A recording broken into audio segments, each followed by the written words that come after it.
हाय दोस्तों। तो green panel industries ने अपने क्वार्टर अनाउंस कर दिया है। तो एक बार रिजल्ट चेक करने से पहले हम मार्केट की एक्सपेक्टेशन देखते हैं कि मार्केट की क्या एक्सपेक्टेशन थी इस कंपनी से। तो हमें मनी कंट्रोल की साइट है, तो अगर आप देखो तो इनके हिसाब से 16 करोड़ का प्रॉफिट आना चाहिए था, यानी करीब 50% प्रॉफिट घटना चाहिए था। तो एक बार हम इनके एक्चुअल नंबर चेक करते हैं कि एक्चुअल नंबर कैसे आए हैं।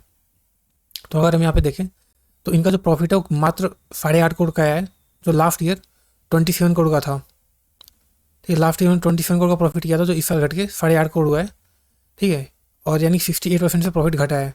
और यहाँ पे ठीक है, कुछ एक्सेप्शनल आइटम भी हैं, बट इसके बाद डिटेल में चेक करते हैं कि डिटेल में एक्चुअली कैसे हैं। जब हम सीधा क्वार्टरली रिजल्ट चेक करते हैं और आप दिसंबर में देखो तो एक्चुअली इनके अगर हम प्रॉफिट बिफोर टैक्स देखें यहाँ पे, ठीक है, अगर हम प्रॉफिट बिफोर टैक्स देखें तो आधो तो इनका प्रॉफिट सिर्फ 5 करोड़ का आया है। इन्हें कुछ टैक्स में छूट मिली है, इस वजह से इनका प्रॉफिट 8 करोड़ दिख रहा है, अदरवाइज इनके रिजल्ट और भी खराब है। और हम खैर जो मनी कंट्रोल एक्सपेक्टेशन है हम उससे भी मिलाएं तो इनके रिजल्ट वाकई बहुत ज़्यादा खराब आए हैं। तो अब सवाल ये कि इसके अंदर हम करें क्या। ठीक है, जैसे मान लीजिए अब इस कंपनी के अंदर आप हो सकता है पहले से इन्वेस्टेड हो या इन्वेस्ट करने की सोच है, तो हम क्या करें। तो देखिए, पहले तो ये कंपनी ने एक काफ़ी बड़ी रैली दी थी। तो अगर आप यहाँ पे देखो तो इस कंपनी ने यहाँ से यहाँ तक एक काफ़ी शानदार रैली दी थी। आई थिंक करीब 10 गुना हुआ था स्टॉक। अगर इसको एग्जैक्टली मेजर करें हम तो आप देख सकते हो यहाँ पे, अगर हम बॉटम से या टॉप से मेजर करें यहाँ तक, तो ये स्टॉक करीब 10 गुना हो गया था मात्र 2 साल 2 ढाई सालों के अंदर। तो देखिए, कोई भी स्टॉक जब इतना लंबा रैली अगर देता है, ठीक है, तो उसके बाद एक करेक्शन तो बनता है। और अगर हम इस कंपनी की बात करें, देखिए ये एमडीएफ सेक्टर में डील करती है। एमडीएफ का मतलब होता है मीडियम डेंसिटी प्लाईवुड, मतलब जो प्लाईवुड आते हैं उसी एक कैटेगरी होती है। और आजकल वही ट्रेंड में है, आने वाले टाइम एमडीएफ का ही है। एक्चुअली क्या था कि पहले गवर्नमेंट जो है, जब बाहर से कोई एमडीएफ बन के आता था तो उनके ऊपर इंपोर्ट ड्यूटी लगाती थी। जैसे कि वियतनाम से लेट से कोई एमडीएफ आया तो गवर्नमेंट उसके ऊपर इंपोर्ट ड्यूटी लगा देती थी, ताकि जो लोकल कंपनी है जैसे ग्रीन पैनल है उस टाइप की कंपनी को ज़्यादा प्रॉफिट हो सके। बट अभी क्या है कि धीरे धीरे गवर्नमेंट जो है इंपोर्ट ड्यूटी को कम करती जा रही है। जैसे कुछ एक प्रोडक्ट्स हैं, जैसे कि मान लीजिए जो 6 mm से कम जो थिकनेस के जो प्लाईवुड है उसके ऊपर इंपोर्ट ड्यूटी नहीं लगता है।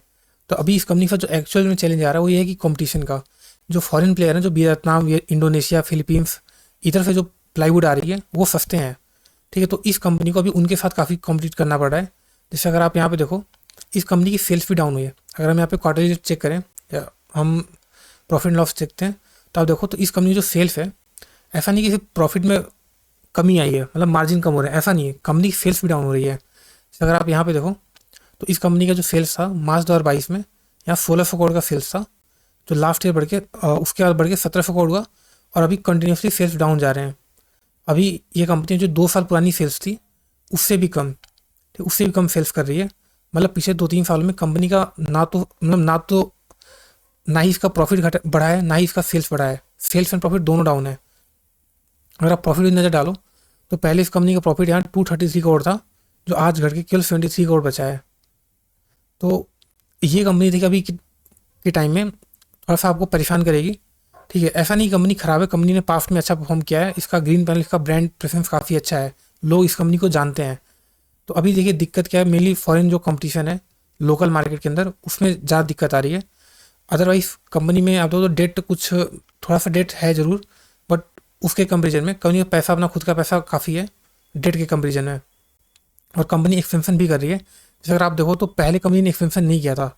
मार्च 2019 में कंपनी के पास 1100 करोड़ के एसेट्स थे कंपनी के पास, और उसके बाद एक कंटिन्यूसली घटे हैं।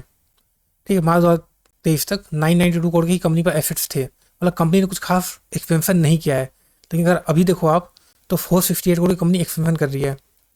तो शायद अभी यहाँ से कंपनी में भी जब एक्सपेंशन करेगी, इनका कॉस्ट ऑफ प्रोडक्शन थोड़ा सा कम हो तो प्रॉफिट मार्जिन थोड़े सुधरेंगे। मे बी ये जो बाकी प्लेयर्स हैं उनको ये लोग भी प्राइस पॉइंट के अंदर चैलेंज दे पाएंगे।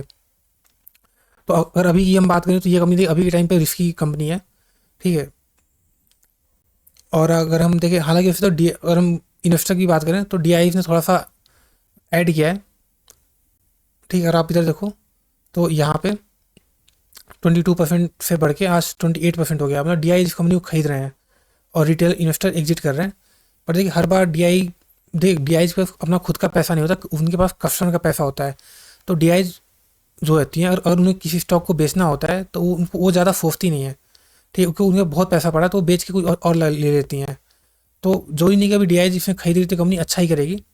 ठीक है, क्योंकि अभी ये जो कंपनी का हम टेक्निकली बात करें तो ये कंपनी ना तो अपने रेसिस्टेंस पे है, ठीक है, ना तो अपने सपोर्ट पे है, ठीक है, बीच में है, और इसके रिजल्ट खराब आ रहे हैं।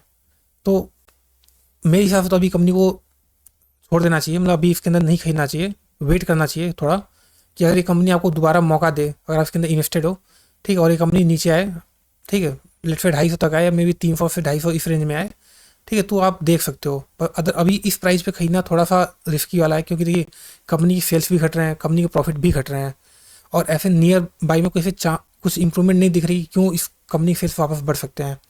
या तो फिर आप टेक्निकल का सहारा लो, लेट्स से अगर आप ट्रेडिंग वगैरह करना है तो आप देख सकते हो, हाँ अगर ये कंपनी इस लेवल को ब्रेकआउट देके ऊपर चली जाए और फिर थोड़ा सा नीचे कंप्लीट करे, देन आप खरीद सकते हो।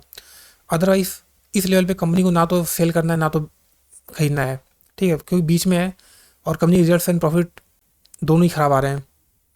तो अभी के लिए इस कंपनी के अंदर कुछ भी नहीं करना चाहिए। बाकी आपकी अपनी खुद की एनालिसिस भी आप कर सकते हो और अपना खुद का रिसर्च कर सकते हैं। बाकी अगर आपको वीडियो अच्छी लगी तो आप वीडियो को लाइक कर सकते हो और चैनल को सब्सक्राइब कर सकते हैं। Thank you.